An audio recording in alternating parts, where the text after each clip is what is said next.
Therefore, yasan ababio obi den no ye babetoa edwumadie no so ama ori mfiri na otwetwa mu no na ye hwe Kristo na safo a odisi ho Kristo na safo a odisi ho a safo no ehya ase e Jerusalem e wa Awurade ndanimu AD 33 inferi asamiensa e Jerusalem Christosum ni fiti ase no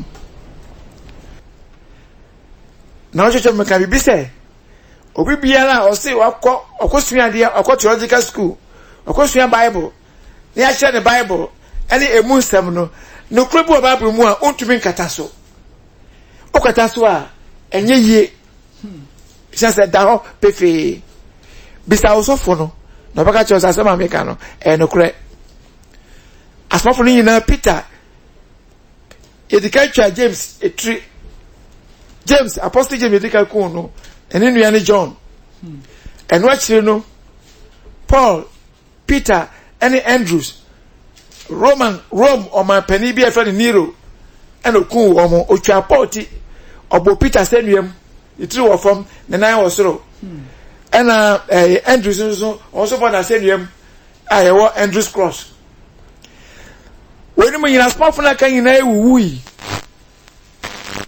omo nyina ewuwi maneka John Apostle John ye ide the pefe say sa office no na enye officer ebetina ho da ebetina ho afebo Awurade asafo no mum na so ne hyase no nyame masa panini no bai ebe ye adwuma e de boy e masafo no etim e masafo no ehweti wo ewiase no a na ho sa abre no obeka so obi asmafo no mo ntumi anko wiase nyina omo amma Ghana omo amma Nigeria omo anko America omo anko Australia ani omo amma Ghana omo anko Nigeria sa abre no na assassin da ho ni pe ni so me kan say Africa o man no continent no Christosum sha ase no na enkura ewo Africa no eye Egypt Libya and Ethiopia na Tunisia eye kura ketua bi a ho anokwapo no onyanya edin ne mo sa enkura ma bo din Egypt Libya ni Ethiopia sa enkura eye titi ekuro efri tete no mo ye enkura ewo ho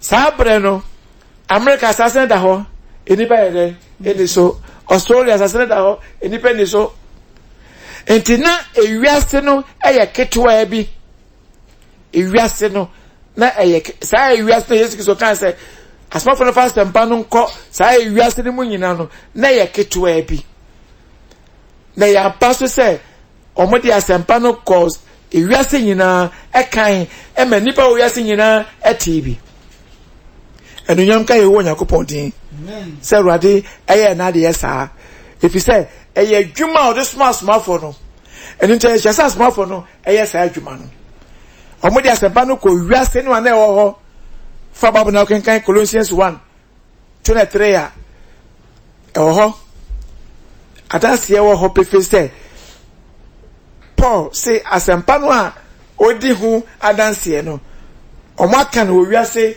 afana nyina manipa nyina yede ake sabre no AD 62-63 na sempa no akọ wiase nyina ye kire say asmafo no ayo omodwuma omo edi Yesu Kristo ho de adanse omo ye sekena ho de bebre e de hya asempa ne den enti adwuma Yakobon bodi fra ho no omo aye awie de hye se saa tweme no saa panini no efiri ho ni entra Church of Christ today ye ni the office of apostles no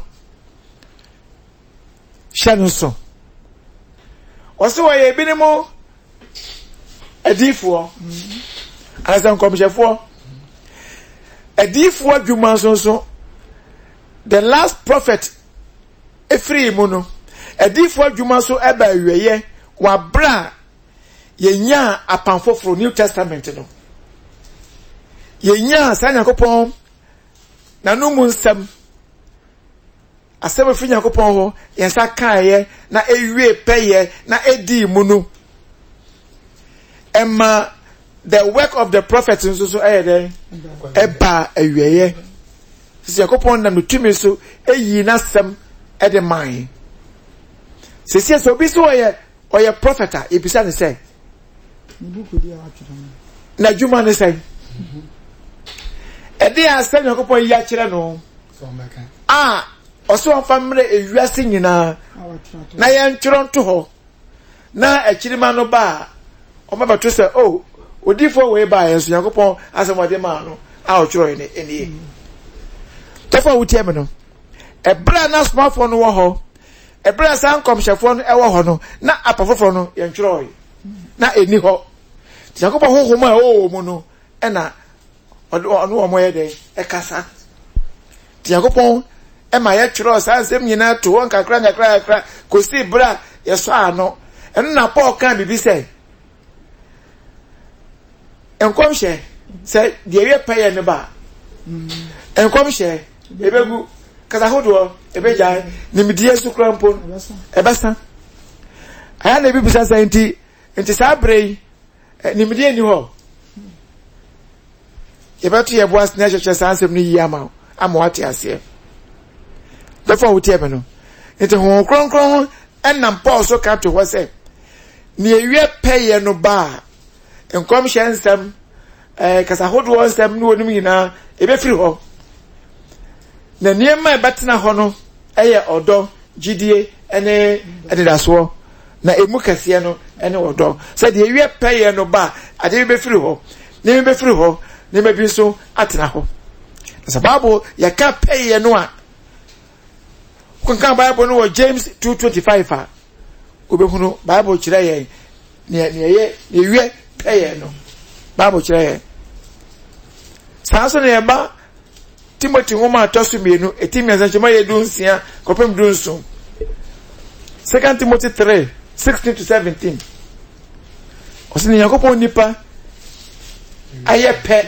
ewunyuma pa enyina verse 17 no na wieye no asema kan ho no enie osa tworo nyina fi Yakobon hu memu na ye man kire atenye therefore wuti me no woni nyina ka bom ye hunu se abra John actually yichire revelation wieye no that was the God's last revelation message for mankind Yakobon ne semua we na lichire nipa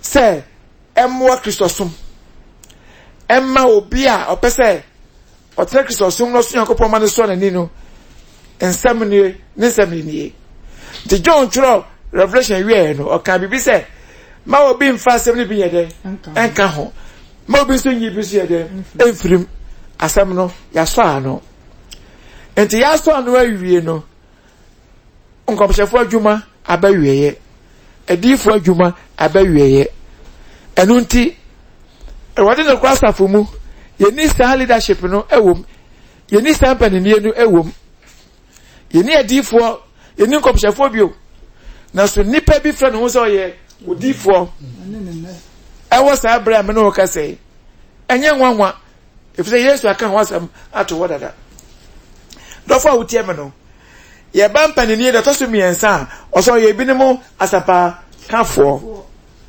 ani asmafo no breso krampo no ne wasapa kafo ye den oh asma for nankasa krampo no omo so ya sabaka for omo kanya mi asem omo kire omo som se ya asma for no a omo dwuma ne de eyesronko dwuma mpanini ni nyina yakopɔ ni na hye ewura omo de animu break so som hye ase ko si bra omo hye ase se omo eyiyi mpanifo na omo de dwuma de bi de ayede eda hye wonsa yakɔ Acts 20 Paul eyi elders and as a pastors e dey aso na wo Ephesus e dey hye wonsa therefore we tell me no tell me passion say asapakafo adwuma mpanini etoso miensa sayehwe Acts 21 verse number 8 kinkama me who said Philip no asapakani Philip ayi no kan ba so no ho e wo Jerusalem aso no mu Acts 6 Philip o kan ba so no yi wo mo no e wo Jerusalem asafo no mu Acts chapter 6 na sa Philip no Bible say oye obeye asapaka adwuma kinkama me tie na adechin no English no if you walk back to Syria okay na yoko asapakafo Philippa ofiba so no mu fi kwotna good Paul na kan Paul na 7 but for say Acts 21 yeah verse 8 verse number 8 okay and the next day okay we that were of Paul's company departed and came unto Caesarea, and we entered into the house of Philip, the evangelist. Omo ba Caesarea. Omo ba Caesarea konumu. No mo ekowura Philip ni fie. Sa Philip no Bible no ye osepa Kenny. Yemra yemehwe Timothy so and Paul fa no tete no onzo ba yo sepa Kenny. Timothy mo ma tosu mienu. E train 9 nchema ye enum.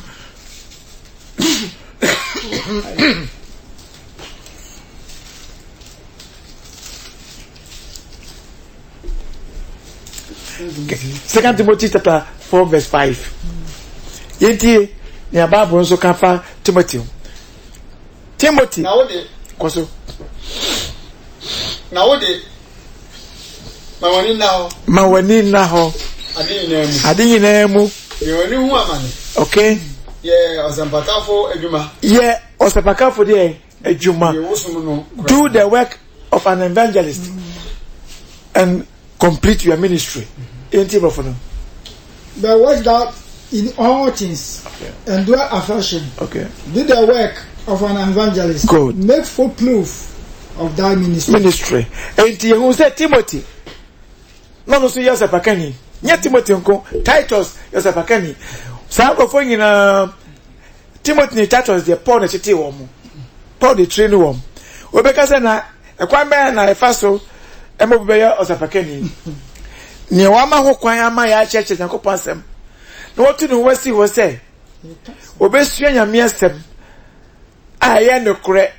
Na wa boss nyame asem no dawuro. Inda sapakafo etete wo. You train wo ene de boso miensa na obi so akosua Bible ndo sabakani or a prophet boso miensa akosua Bible aba oso sabakani oni Bible na oka Bible musem Yesu mpo a ono oyo Yakobon tumi nyina wo ewo no asmako no o monante ye no omudi na chi mfie makomako miensa ene akire tofo wutie no ndo sabakani nenia wa makwan ama ya tete no wa makwan ama ya kire Yakobon asem na obo nyame oka nyame asem no ana so obo nyame asem dawuro e oba bia nipa ye dey nipa ewo say ye efiefie mu say ye abontene say ye asori fie asabakafo nyame asmo ho so mo fa samba no ko wiase fa na nyina o nemu ba bia nipa wo bia no chesa asabakafo ka nyame asem e kire wo before we tie me no baby bia so mo de asempa ne be ko no se nipa gidi ne ebo na suwa na aso no bia ya de asha ase e wo ho na safo ne bi asha ase e wo ho e ma ore free in the Sabakafo a Kanyamia sem or more Yakopon sem the Duro a chire. Say ya bontinio, say ye fie mo, say ye a sorry few or more Juma, a Juma no. Na stars of a cup for Jumano, ever conswa ye Juma could say yes to be ever ba. Bra, and nipa sotiasi, the nipa wo you are Simono. Just say, the nipa edos no, just a cup for the coso, a can yakopon asem. Asama ye no cre, omu did no cran one dance here, but omu ni yes to Christ on a dance here. Debbie, yes to one dance here no a asmafono a Juma. Says omu mani ekuno omu ne nante dofo wutemeno but sabakafo eka edi nokra no ho adanse na ye nokra ya ka to ho kroko na ka to ho ene na omu fa no mbo ndawro eka che nipa nyina aka se nokra nie muntie na munyini na muni akire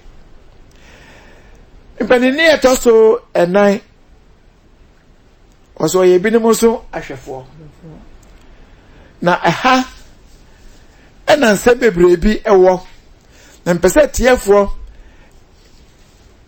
ebetie sansem ni eyie pa na ne mo hunu no kre Christosom no kre asoria yero Yesu Kristo edisi ho ene dia enipa Every nipe, ni tumi, ni nyansa, ni nibre kwanso ayede. Atete. A nipa di akire no.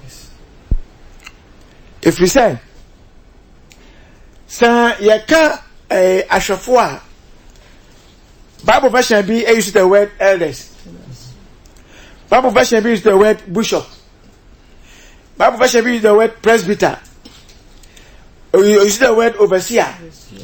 Maybe so use the word pastor and a shepherd. Therefore, we tell me no. You better your boy say church something nyina ma what you say. No one who say.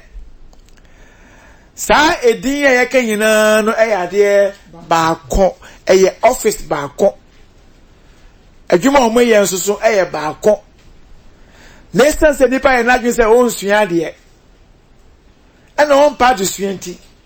Na on pen no kurenti.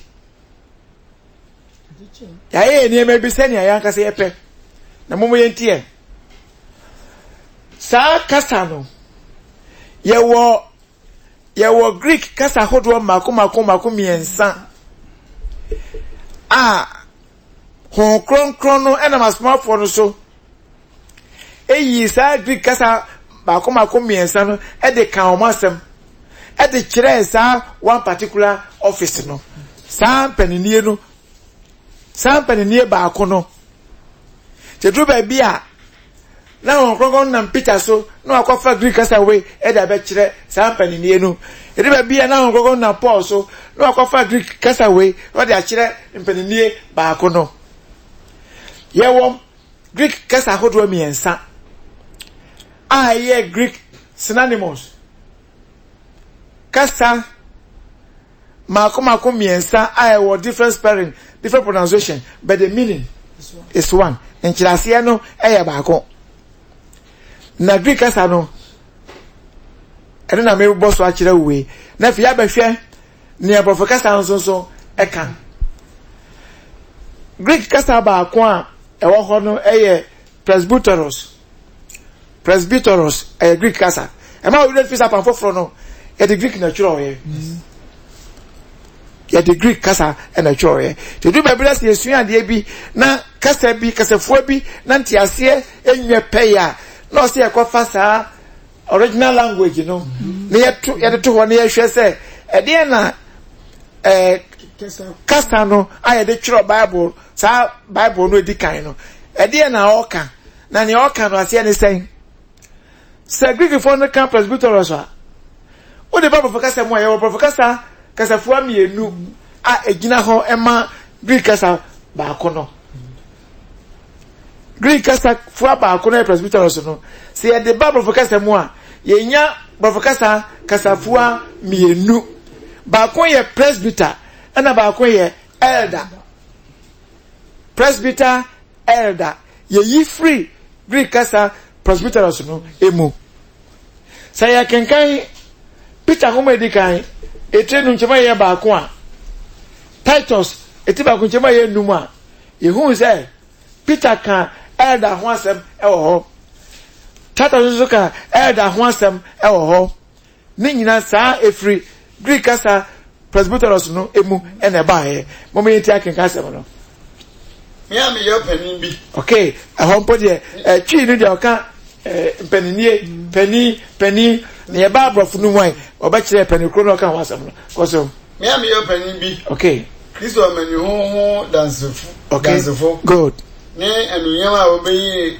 edino fefo so meda wase Peter kire se ono krampo no oya penny already asafo mu oya elder already asafo mu yentie the prophet chapter 5 verse 1 the elders which are among you I exhort who am also an elder God who am also an elder when I say Peter two asorim penifone from say elders no otu omofo no ka kire won say me so krampo no me so me ye asorim peni me ye elder sa professor elder no ana presbyter no ye yi free Greek kasa na say presbyteros Titus 1:5 share also ye we Paul chokoma Titus first happen in no Titus 1:5 Titus 1:5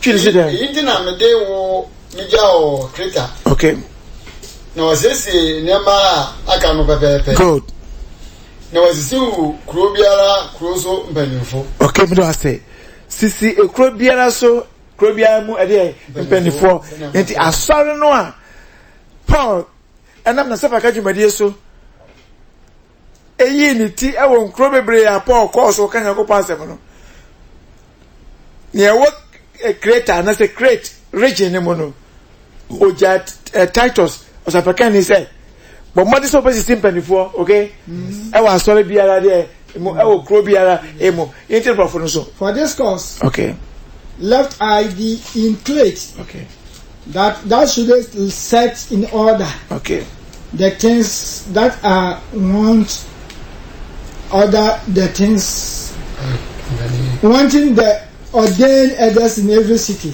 okay as I have appointed thee good for this cause left I thee in the Crete that shouldest set in order okay the things that are wanting okay understand ordained elders in every city good as I have appointed thee good I say for this cause left I thee in Crete that thou should set in order the things that are wanting and ordain elders in every city as I had appointed thee.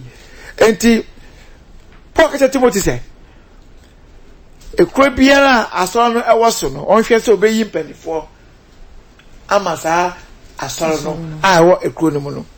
Or you see the word presbyteros elders yes so one Greek kasa ba ko a ono so say episcopos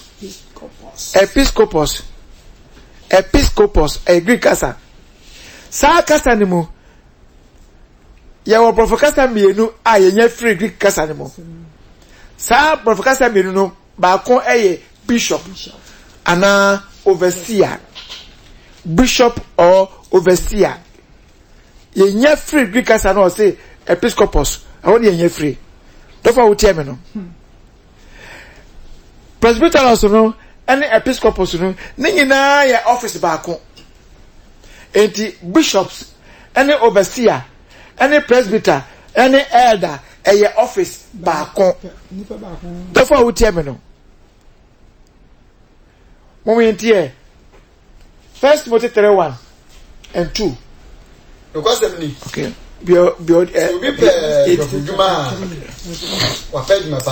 God and so now nya say ohwefo ni say me do say enti ha no Bible say ohwefo anamboa so bi pe osofo djuma yes na opa djuma pa na ne say ohwefo ni say This is a true saying. Okay. If a man deserves the office of the bishop. This is a true saying. If a man deserves the office of what? Of a bishop. You have desired a good work. Good. Say, obese a person of Juma, say a bishop. Bible say wafa Juma pa. Okay? Wafa a Juma pa. Yet was one or check qualification on the yen rule. Enti ya wasa empaninienu. And also our home. Yeah, here 1 Peter 2:25. 1 Peter 2:25. Entie ono so use the Greek word episkopos. Peter also use sa kasaba kuya e de kire mpanini no ana ye ka ho asem no. Ngama mtie 1 Peter 2:25. Nanga mtie se ngwana waira. Okay. Na fe masana ba mukra hwefo ne yamfo no nje. Good. Ngama mtie odi no. For you were as sheep going astray. Okay. But are now returned unto the shepherd. Okay, yeah, and bishop of your soul. Good. Oh, so how say no? Aha. Peter, I used to Greek kasami no abomo. We used to shepherd. Yeah, poamen. Aminyanru ono. And also used to episcopus. Sa asemfo abako na oka no ho no we use Greek kasami no episcopus and poamen. Poamen no a shepherd and as a pastor. Shepherd or pastor. And episcopus no a bishop and overseer.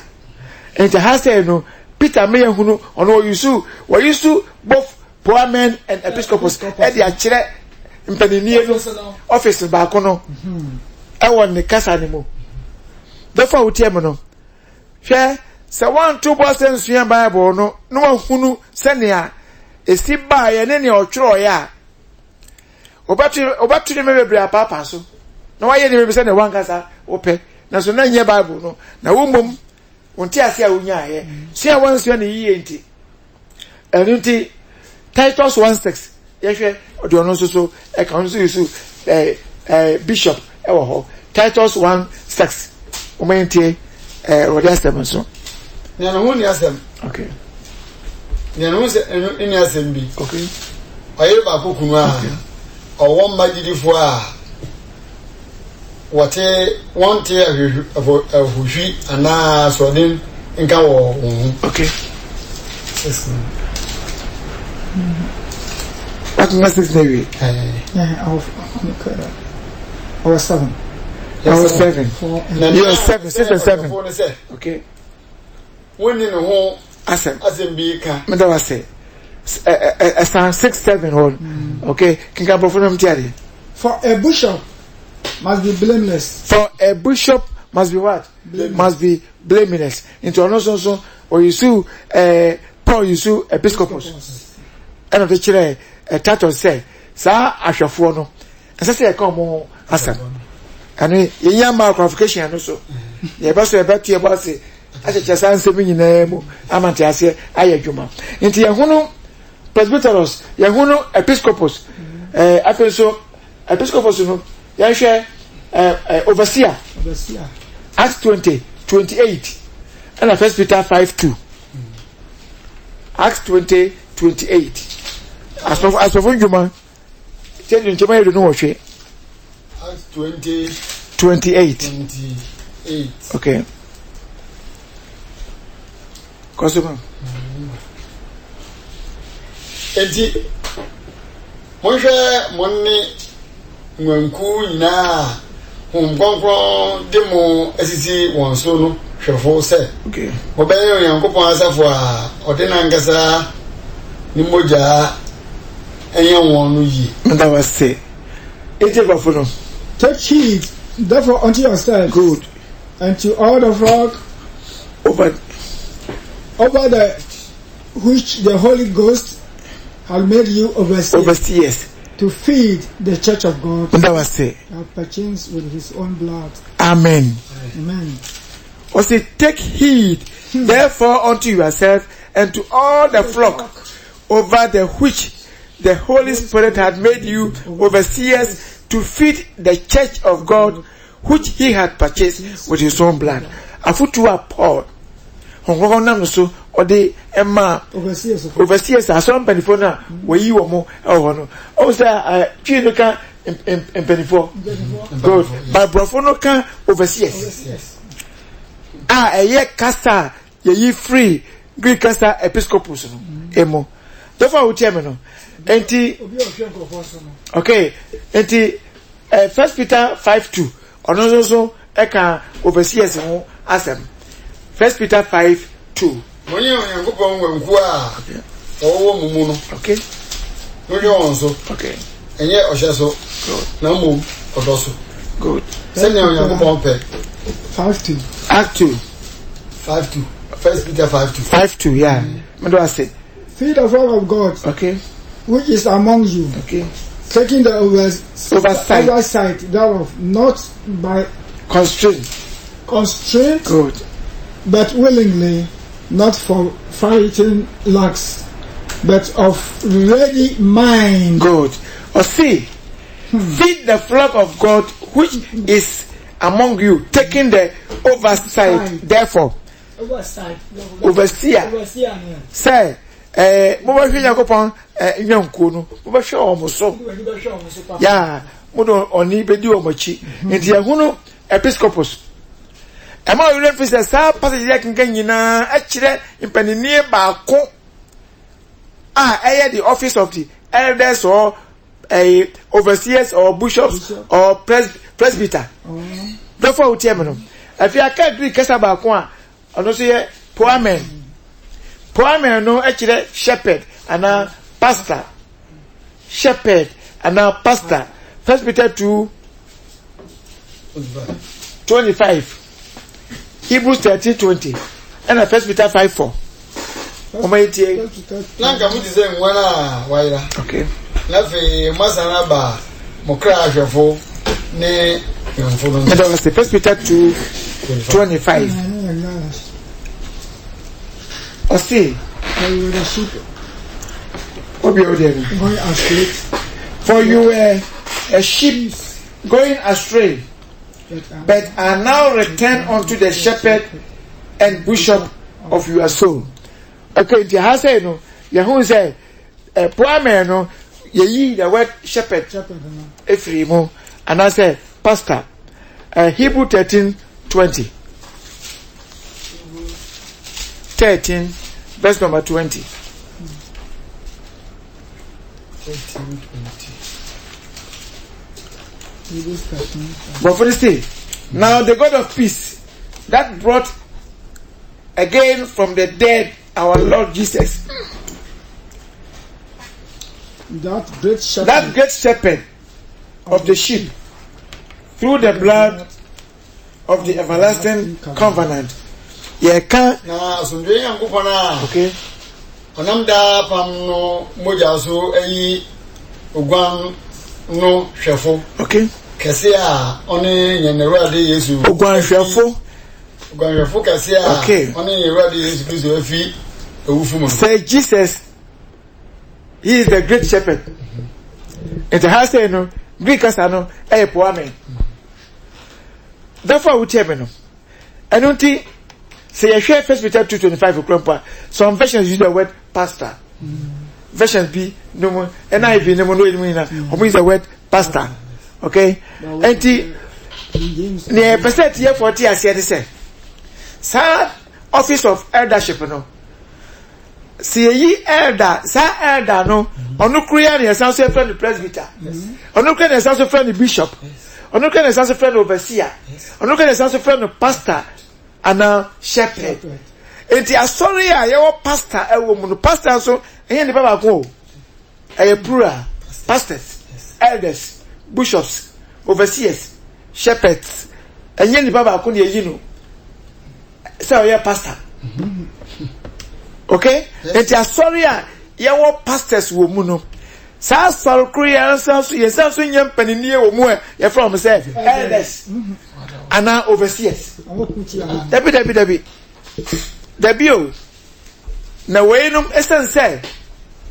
Suya omo ntumi nsua ne yie nti no mo hunu ne ye ne kura tworo no ekanti ana ma eno na ma omo abobo ne ma bi saa ya tumpani ni no apete saa we started you asore baako a ye wo pastors ne yesa so elders bi bisa say pastors no mo dwuma ne say ana elders no mo dwuma ne say e wo the same congregation the same church ana overseers no mo dwuma ne say as a bisa if you say when me na no a Greek synonymous presbyteros, episcopos and poimen. These words were used interchangeably by the Holy Spirit in the New Testament era. Hon kron na masmafo so e ma mo fasa kasai e de kire asonimu empaninie, the office of the bishop, the office of the elders, the office of the presbyter, the office of the overseers, the office of the pastor, the office of the shepherd. Enti ansoro pastor and ansoro elder, ansoro overseer and ansoro bishop. Don't for tell me no. Eye office ba ko e panini ba ko pe. Enti asori aye wo elders wo mu no, yensan yi pastor was asoro kruya mu, yensan yi overseer e was asoro ba ko no mu. Eye sa yeti. But winning Paul ka sembi. Ne yankan kan yentie 2 Timothy 4. Timothy homa toso me no e train 9 no. O ka sembi wo. Na yentu ye bo asemehwe. Ya shall see free verse 2 to verse 3 to verse 4. Timothy homa toso me no e train 9 chema ye me no kopem 9. Enti yakopon asem. Pa muka asem no. Pa muka asem no. Jina mu ebra ye ne. Enti Timothy jina nyame adwuma ne mu ebra ese ne ebra ense. Koso yi asorma natan ka animu. Ni asa o kana animu no kana animu tia no. Tuomofo. Abojotire ne ewo abojochere ene de go. Na kire wo mo so koso. Na ebribi baba aha orintie tete pa wonim hon kronkron si ebribi baba Paul na kache Timothy say ebribi baba enipa epese obetie ede ai tete pa no kranchira chira nipa mpe enipa mpe no kran no omba wai wa mo firi no kran ho no mo wai wa mo firi no kran ho a de no mo koye ede no mbe ye asumu ye won hini na instant say omo mpe no kran no no mo wai firi no kran ho no mo asumu ele ayo mo hine enti on beswa chechefo bebre de abwa o mano wankasa akonoti send o mankasa akono de ati no mai de na obeyi won aso afi nokore hu enti sa chechefo bebre na o maso abwa no waso no mu no anya nokora kwan no sankofo beyi o maso afi de nokora no because anasisem okay nyame asem nie therefore we tell me no or see for the time will come when they will not endure sound doctrine but after their own lust shall they heap to themselves teachers having 18 years and they shall turn away unto fables. Ombe yo masofe de kwa no no ko tena system ombe bobwa chechefo bebre ano na nkante sa de a asore ye wo pastor wo mu no congregation ba ko ye wo pastor wo mu no ye ni elders so wo sa congregation anymore and yes any overseers or sa congregation anymore but this is what is happening near question here therefore we tell me no ye bre aye bre ye nyanwe sa adwumade no nyame aduma next week abehwe omo qualification yes qualification susu bia o se de susu ne hunu se nipa we o se so ye yin se de elder ana pastor ana overseer ana bishop ye be hwe afi ye yi o mu wi a o madwuma ne sen elder na dwuma ne sen bishop na dwuma ne sen overseer na dwuma ne sen pastor na dwuma ne sen wodi mi nyina ye niema bi a ebe ba monche ne asa atoye bo ase ni akyerɛkyerɛ ne baabi ɛte saa efisɛ ne odi w'anim no ɛyera wa odi na kyi nso bɛyɛ dɛ wo so bɛyera because Yesu kan sɛ onifrani edi anifrafo anim a ɔmo nyina kogu deɛ ɛyɛfa amram ne Church of Christ for pɛsɛ yɛ daddy ɛde kyɛma ohunu no korɛ no ɛnie ɛsɛ sɛ mpanini a wasafo no mu no ɛho hia Awurade paa na sɛ yɛ hunu no korɛ kwan no na yɛ hunu no korɛ mpanini no Bible ka ho asɛm a ɛsɛ sɛ ɔmo atwe wɔn afiri no korɛ no ho nti ɔmo ankasa ɛyɛ deɛ ɔmo ankasa wopɛ ɔmo abɔbɔ kyekyɛfo bebree mpanini bebree ano na yɛto anasesɛm ɛkyerɛ wɔn na yɛyi wɔn aso afiri no korɛ no ho na ɔmo kotie saa anasesɛm no nyame nka ho sɛ wɔtie yɛn nyame nka ho sɛ bre nyinaa yɛba fidie so a wonya da yɛtie Nyankopɔn asɛm wɔde nhyira wo na ne nyinaa mu no ɔma wo nte aseɛ nwe pɛyɛ sɛ wo so ba hwehwɛ no korɛ no akyiri kwan na ɔbɛwura no korɛ asafo a Yesu Kristo de sii hɔ asɔre baako a Kristo de sii hɔ ɔbɛwura mu na ɔbɛhunu no korɛ no na ɔbɛsom Nyankopɔn wɔ no kurom ɛne honhom mu Awurade nhyira wo